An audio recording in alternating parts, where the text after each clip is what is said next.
Terus ketiga begini, ciri khas samahah atau samahan.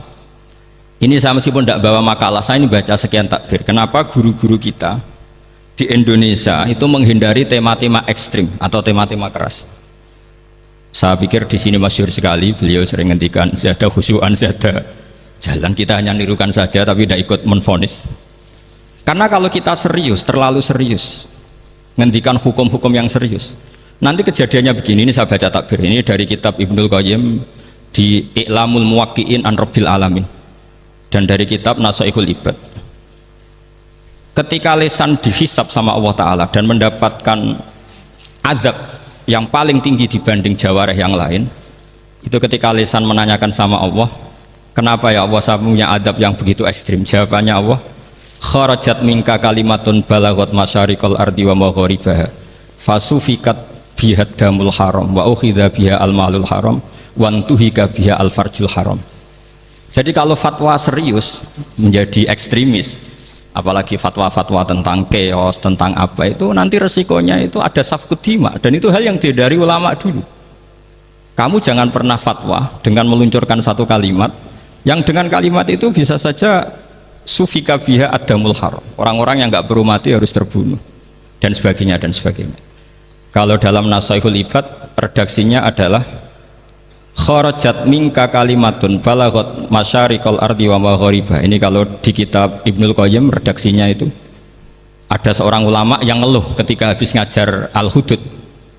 Ha anadza, kata beliau, yuta'allamu minni ma tudrabu bihir riqab wa tuta'u bihil furuj wa tu'khadhu bihil huquq. Jadi sehingga dengan tradisi ulama kabiron angkabirin, dulu-dulunya itu memang ulama menghindari tema-tema ekstrim, bukan karena tidak bisa, karena takut ini kalau salah fatwa nanti safkut dima. Dan itu yang dilakukan Said Hasan bin Ali ketika beliau konflik, ya dengan tanda kutip konflik dengan Muawiyah. Kata beliau, bisa saja ini hakku rojulin, ya sudah tak kembalikan ke dia, bisa saja hak saya tak kasihkan ke dia, haknan lidima'il muslimin. Tapi karena hukum itu adalah hukum yang sifatnya ijtihadiyah, beliau tetap menutup dengan makalah wa in adri la'allahu fitnatul lakum wa mata'un ilahin. Saya tidak tahu ini kayak apa, jangan-jangan ini hanya fitnah. Kenapa beliau tetap menutup hukum wa in adri dan kemudian ditiru terus oleh Imam Malik, setiap ditanya sering bilang la adri, sampai yang tanya pernah mangkel. Ini pernah dikutip Gus Najih dalam kitab At-Tajridul Mustafa, juga ada di Al-Manhalul Latif. Kenapa sa'alim engkau selalu jawablah adri? Kata Imam Malik, jawab, saya ini orang jauh, kalau sampean bilang la adri nanti gimana? Saya laporannya yang disuruh tanya.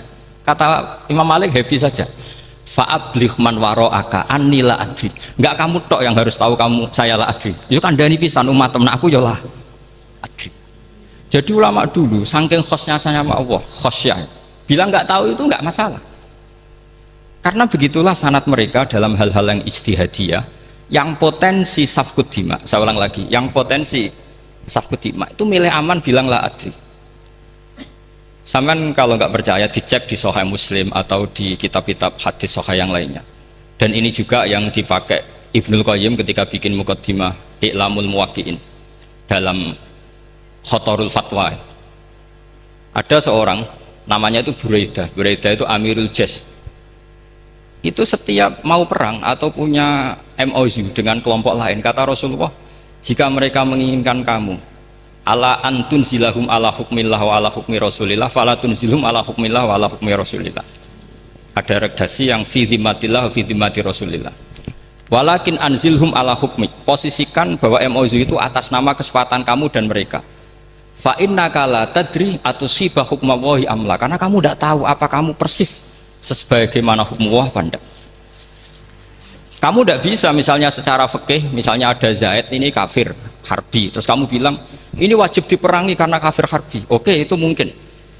Tapi masalahnya bisa saja khusus Zaid ini ada sunnatullah, ada ilmu Allah yang mau diberi hidayat sehingga ada perlakuan khusus.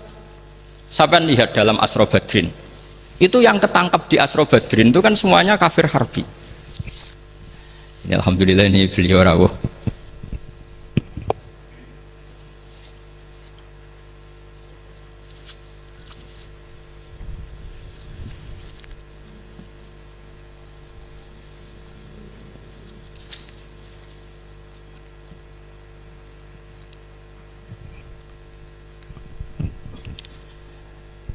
kalau terusakan.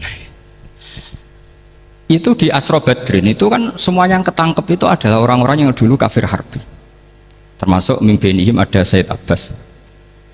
Tapi ketika itu jelas-jelas pernah kafir harbi ikut perang Badar. Ini pentingnya muqabalah. Apa Abu Bakar usul dimaafkan, Umar usul darbur riqab.